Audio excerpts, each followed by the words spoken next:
ମୋର ମନ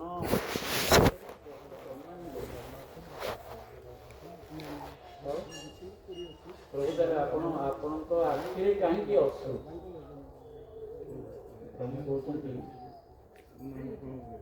ମୁଁ ଯେଉଁ ବାଟ ଦେଇ ଆଜି ଚାଲି ଚାଲି ଆସୁଥିଲି ସେ ବାଟ ତ କଣ୍ଟକରେ ପରିପୂର୍ଣ୍ଣ ନା ପ୍ରଭୁ। ସେ କଣ୍ଟା ମାନେ ସେମାନେ ମୁଁ ଯତ୍ନାସ୍ତିକ ସନ୍ଧ୍ୟା ସମୟରୁ ଚେଷ୍ଟା କରିଛି ଆପଣଙ୍କ ସେ ସୁତମୂଳ ପାଦରେ ପାଦ ସେବା ମୁଁ କରି କରି ଚାଲିଛି। କାଳେ କେତେ କଷ୍ଟ ହେଇଥିବ ସେ କଣ୍ଟା ଘଣ୍ଟାରେ ଆସିବା ଯୋଗୁଁ।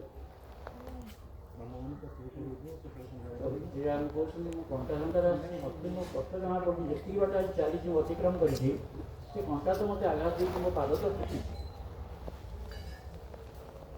କିନ୍ତୁ ମୁଁ ଜାଣିଛି କାଲି ସକାଳେ ଭରତ ଆସିବ ମୋତେ ଖୋଜି ଖୋଜି ଏଇ ବାଟ ଦେଇ। ମୋ ପାଦଠୁ ତା ପାଦ ଆହୁରି କେତେ କୋମଳ। ଯଦି ମୋତେ ଏତିକି କଷ୍ଟ ହେଲା ମୋ ଭାଇ କେତେ କଷ୍ଟ। କୋଉଠି ଜମି ଟିକେ ପାଇଁ ମା ବାପାଙ୍କୁ ଭାଇ ଭାଇ ଭାଗ ଭାଗ କରୁଛନ୍ତି। ତୋର 15 ଦିନ ମୋର 15 ଦିନ। ଏଭଳି କଥା ମା ଆସି ପହଞ୍ଚିଗଲା ପୁଅ ପାଖରେ। ପୁଅ ପଚାରିଲା ତୋର କ'ଣ ସେ ଭାଇକୁ ପଳେଇଗଲୁଣି, ତୋର ସରିଗଲାଣି ଦିନ 15 ଦିନ ହେଇଗଲାଣି? ମା କହୁଛି ହଁ ମା ମୁଁ ସକାଳୁ ଆସିଛି, ମୋତେ ଟିକେ ଚା ଦେବି। ନାଇଁ ଯାଇ ମା ଦେଖିଦେଲା ଚା ମାଗିଲା। ତୋର କ'ଣ 15 ଦିନ ସରିଗଲାଣି ପଳେଇ ଆସିଲ? ଏବର ଘଟଣା ନାହିଁ ନା ହଁ ଧର 15 ଦିନ ସରିଲା, ମୁଁ ସକାଳେ ଆସି ତୋ ଘରକୁ ଆସିଛି, ମୁଁ ଚା ପିଇ ନାଲି ଚା ଟିକେ ଦେବି ନା ତ ବସ୍ କିନ୍ତୁ କହିଛ ବସ୍ ମୁଁ କରିଦେଉଛି ସେ ଦବ। ମା ଭାଗ ଭାଗ ହେଇଯାଉଛି ଘରେ। ମାର ଅଲଗା ମା, ସେଇ ମା ପଠେଇଛି ମୋତେ ଜଙ୍ଗଲକୁ, ତତ୍ଵ କ'ଣ ଥାଇପାରେ? କିନ୍ତୁ ପ୍ରଭୁ କହୁଛନ୍ତି ମୋତେ ଯେତିକି କଷ୍ଟ କରିଛି ମୋ ଭାଇ କାଲି ଆସିବ, ତା ପାଦ ମୋ ପାଦଠୁ ଆହୁରି କୋମଳ। କେତେ କଷ୍ଟଦାୟକ। ମା ବାପ ଦୁଇ ଜଣ ଥିଲାବେଳେ ସୁବିଧା, କିନ୍ତୁ ତାଙ୍କ ଭିତରୁ ଜଣେ କିଏ ଖସିଗଲା ପରେ ଆହୁରି ବେଶୀ ଅସୁବିଧା ହେଇଯିବ। ତେଣୁ ଭଗବାନ କାରଣ ଫେବୃଆରୀ ହେଉଛି 28 ତାରିଖ, ମାର୍ଚ୍ଚ 31 ତାରିଖ, ସେଇଠି ଭୁଲ ହେଇଯିବ, 2 ଦିନ ଉପାସ ରହିବାକୁ ପଡ଼ିବ। ତେଣୁ ଏଇଟା ଆମେ ତାକୁ ପଢ଼ୁଛେ, ଭାବ ପ୍ରବଣତା ଆମ ମନ ଭିତରେ ଆସୁଛି, କିନ୍ତୁ ଯେତେବେଳେ କର୍ତ୍ତବ୍ୟ କରିବାକୁ ଯାଉଛେ ଆମେ ଭୁଲି ଯାଉଛେ ଯେ ନାଇଁ ଆମ କର୍ତ୍ତବ୍ୟ ଇଏ ନୁହଁ, ଆମର ନ୍ୟାୟ ନିଶାବ କଥାର କାମ।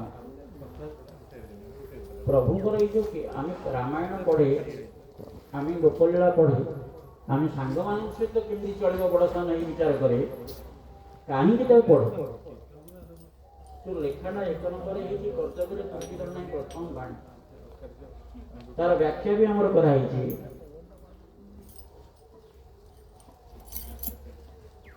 ରାବଣ ପାଖରେ ବିଭୀଷଣ ତ କର୍ତ୍ତବ୍ୟ କଲେ, ଭାଇକି ତ୍ୟାଗ କଲେ, ଭାଇକି ଛାଡ଼ି ଦେଇଛନ୍ତି,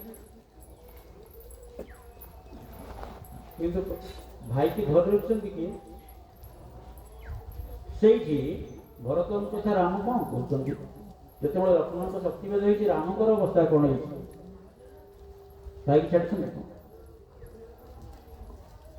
ସେଇଠି ପ୍ରବୀରଙ୍କର ଚରିତ୍ରରେ ନିଜର ସବୁ ସରିଯିବ ଯଦି ଭାଇକି ରଖୁଛନ୍ତି, ମୋ ପାଖରେ କିଛି ଆଉ ରହିବନି, ମୋ ଜୀବନ ଚାଲିଯିବ, ଭାଇକି ଛାଡ଼ିନାହାନ୍ତି। କିନ୍ତୁ ରାବଣ ଛାଡ଼ି ପଳେଇ ଆସିଛନ୍ତି।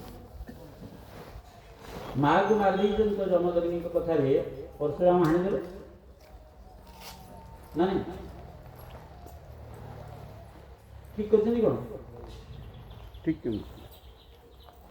କିନ୍ତୁ ପରଶୁରାମ ତ ଅବତାର, ପରଶୁରାମ ଅବତାର ମା ବାପାଙ୍କ କଥାରେ ମାରିଦେଇଛନ୍ତି। ବାପାଙ୍କ କଥାରେ ପୁଣି ବାପାଙ୍କ କଥାରେ ମାଆକୁ ମାରିଛନ୍ତି। ବାପାଙ୍କ ସତ୍ୟ ରକ୍ଷା ପାଇଁ ପ୍ରଭୁ ପୁଣି ଜଙ୍ଗଲକୁ ପଳେଇଛନ୍ତି। କିଏ ଚାହିଁଥିଲେ ପ୍ରଭୁ ଜଙ୍ଗଲକୁ ଯାଆନ୍ତୁ? ଅଯୋଧ୍ୟାବାସୀ ଚାହିଁଥିଲେ କ'ଣ? ସଂସାରରେ କେହି ଚାହିଁନାହାନ୍ତି ପ୍ରଭୁ ଯାଆନ୍ତୁ 14 ବର୍ଷ। ପ୍ରଭୁ କିନ୍ତୁ କାହା କଥା ମାରିଲେ? ତାମାନେ ସେ ଲୋକମାନଙ୍କର ଦେବତା। ପ୍ରଭୁ ରାମଚନ୍ଦ୍ର ଅଯୋଧ୍ୟାରେ କେହି ଚାହୁଁନଥିଲେ ଯାଅ ବୋଲି। ସମସ୍ତେ ଯେତେବେଳେ ଫେରି ଆସିଲେ ଯାଉଛନ୍ତି ବର୍ଣ୍ଣାଢ୍ୟ ବା ସୁନ୍ଦର ଭାବରେ ପୁର ନାରୀଙ୍କର ସମସ୍ତେ ପାଛୋଟି ନେଉଛନ୍ତି ରାଜ୍ୟ ଭିତରକୁ। କାହାକୁ? ପ୍ରଭୁ ଶ୍ରୀରାମଚନ୍ଦ୍ରଙ୍କୁ। ରାମଚନ୍ଦ୍ର ପଚାରୁଛନ୍ତି ଭରତରେ ଗୋଟେ ଯୁବକ, ମୁଁ 15-20 ବର୍ଷର ପିଲାଟିଏ କାହାକୁ ଦେଖିପାରୁନି। ଭରତ କହୁଛନ୍ତି ପ୍ରଭୁ ସେ କୁଆଁର ଆପଣ ଗଲା ଦିନଠୁ କାହାରି ଏଠି ସୃଷ୍ଟି ହେଇନି ଅଯୋଧ୍ୟା ନଗରରେ। ଛୁଆଟିଏ ଜନ୍ମ ହେଇନି 14 ବର୍ଷ ହେଲାଣି। ଆଉ ଆପଣ ଦେଖିବେ କେମିତି 12-14 ବର୍ଷ ଛୁଆଟି ସେମାନେ କେତେ ଭଲ ପାଇବା। କେହି ତାହେଲେ ଚାହୁଁଥିଲେ କି ରାମ ଯାଆନ୍ତୁ ବୋଲି? ପ୍ରଭୁ କାହା କଥା ମାନିଲେ କି? ତାମାନେ ଲୋକଙ୍କର ଦେବତା କ'ଣ ପ୍ରଭୁ? ତାହେଲେ ଲୋକଙ୍କ ଦେବତା। ତଥାପି ଏଇ କଥା ବୁଝିବା ପାଇଁ ଯେଉଁ ଦେବତା କଥା ହଉଛେ ଏ କଥା ଆମେ ବୁଝିବା ପାଇଁ ଠିକ୍ ତାଙ୍କ କୃପା ଦରକାର। ଆମେ ବସିଛେ ସତ୍ସଙ୍ଗରେ, ତାର ମହାତ୍ମ୍ୟ କହିବା କୁହାହେଇଛି, କୁହାଗଲା ଯାହା ଭଗବାନ ସନ୍ଥ ଭଗବାନ କହିଲେ, ବିନୁ ସତ୍ସଙ୍ଗ ବିବେକ ନ ହୋଇ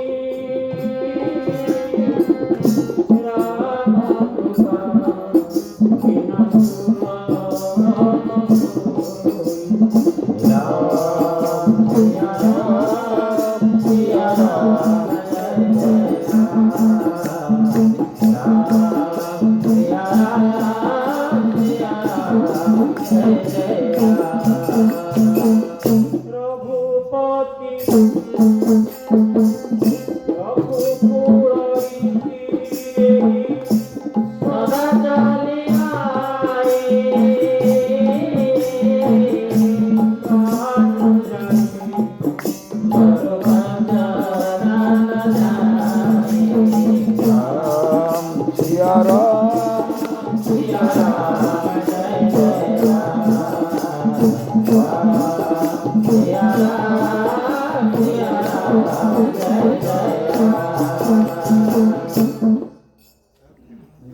ବିନା प्रभुଙ୍କ कृपा बिना प्रभु कथा बुझा कष्ट। बिनु सत्संग विवेक न हो। जदि मनुष्य के सतर संग नहीं आश्रय नहीं विवेक उदय जदि विवेक उदय नहला बुझे उचित विचार मन भीतर आसबनी। उचित विचार न आसले उचित कर्म आसबनी। सत्संग कर मनुष्य से समय जिते प्रभुंक कृपा मनुष्य उपर पड़ो। आम 25-30 जन बसचे किंतु वास्तव में आम 25-30 जन बसनी आम 25-30 हजार ये बसचे। एते मोक्षगामी चारिपटु एते मोक्ष इच्छुक कीट ठार आरंभ कर अशरीर पर्यंत ये कथा को शुणुंट आमर भजन ठू आरंभ कर सब कथा शुणुंट। आम 25-30 जन जी स्टोर आमको देखा लोक आम आखि जी आम देखापी तार बाहर भी अच्छा जो मैंने जो मैंने रात धर विनिट देखुचे आम देखने सेमती 25,000 ऊर्ध लोक ये शुणुंट शरीर अशरीर ये शुणुंट ये भाग नौ तेणु सब दृष्टि पड़े आम एका लोक बसते जमा पड़ानी कहीं ना सत सतर कथा आम अनुभव कर जो मैंने देहर अतीत अच्छा से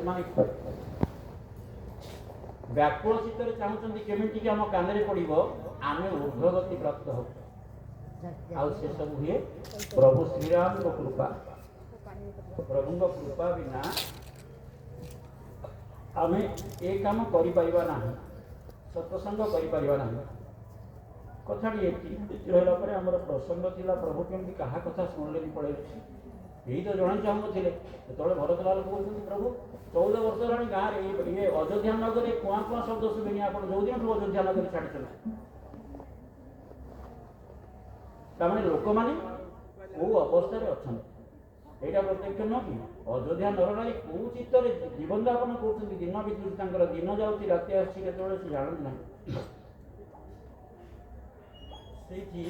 मन भर आस प्रभु तो आजिकल जो भोट पाँच सरकार बढ़ुची अधिका भोट पाइला कहीं जदि प्रभु जीवे कि न जीवे भोट होता प्रभु गोटे भोट पाई ना समस्ते कहते न जा दशरथ कहते मत जेल में पड़े तू राजा हो जा मत जेल में पड़े तो कथा पाई ना तू जहाँ कह दे जजमेंट से मुझे आज सीना राजा अच्छी तू दक्षिणा तो राजा हो जाए ହେଲେ ପ୍ରଭୁ ବୁଝେଇଛନ୍ତି, ସମସ୍ତଙ୍କୁ ବୁଝେଇଛନ୍ତି। ଭରତଙ୍କର କି ବଳିଷ୍ଠ ଯୁକ୍ତି, ଫେରିଆସ ପ୍ରଭୁ, ପ୍ରଭୁଙ୍କର ତହୁଁ ବଳି ବଳିଷ୍ଠ ଯୁକ୍ତି। ପଢ଼ିଲା ବେଳେ ମୁଣ୍ଡ କ'ଣ ହେଇଯାଏ। ଭରତ କଥା ନାଇଁ ନାଇଁ ଠିକ୍ ବଢ଼ିଆ କଥା କହୁଛନ୍ତି ଭରତ, ପ୍ରଭୁ କ'ଣ କହିବେ। ତାପରେ ପ୍ରଭୁଙ୍କ କଥା ପଢ଼ିଲା ବେଳେ ଲାଗିବ ଆରେ ଆଉ ଗୋଟେ କଥା ନାହିଁ। ତେଣୁ ଭରତ ସେ ତାଙ୍କ ନିଷ୍ଠାରେ ପ୍ରଭୁଙ୍କ ପାଦୁକା ନେଇ ଆସି ପୂଜା କରି ଶାସନ କଲେ। ପ୍ରମାଣିତ ପ୍ରଭୁ କ'ଣ କଲେ, ପ୍ରତିଷ୍ଠା କ'ଣ କଲେ, ଯାହା ସଂସାରରେ ଥିଲା ଅଛି ରହିବ ସତ୍ୟ, ରଘୁକୁଳ ରୀତି ସଦା ଚଳିଆଇ, ପ୍ରାଣ ଯାଏ କର ବଚନ ନ ଯାଏ। ମୋ ବାପାଙ୍କର କାଳ କାଳକୁ କେହି ନିନ୍ଦା ନ କରୁ, ସତ୍ୟସନ୍ଧ ସେ ନୁହନ୍ତି ବୋଲି ଆମେ ଜାଣିଛେ ପ୍ରଭୁ କାହିଁକି ଆସୁଛନ୍ତି, କାହିଁକି ଯାଇଛନ୍ତି। କାହିଁକି ଏ କୋଉ ଜନ୍ମର ଅପେକ୍ଷା କରି ବସୁଛନ୍ତି, ଯେମିତି ସବରୀ ଅପେକ୍ଷା କରି ବସୁଛନ୍ତି ପ୍ରଭୁ ଆସିବେ। ସେଇ ସମୟ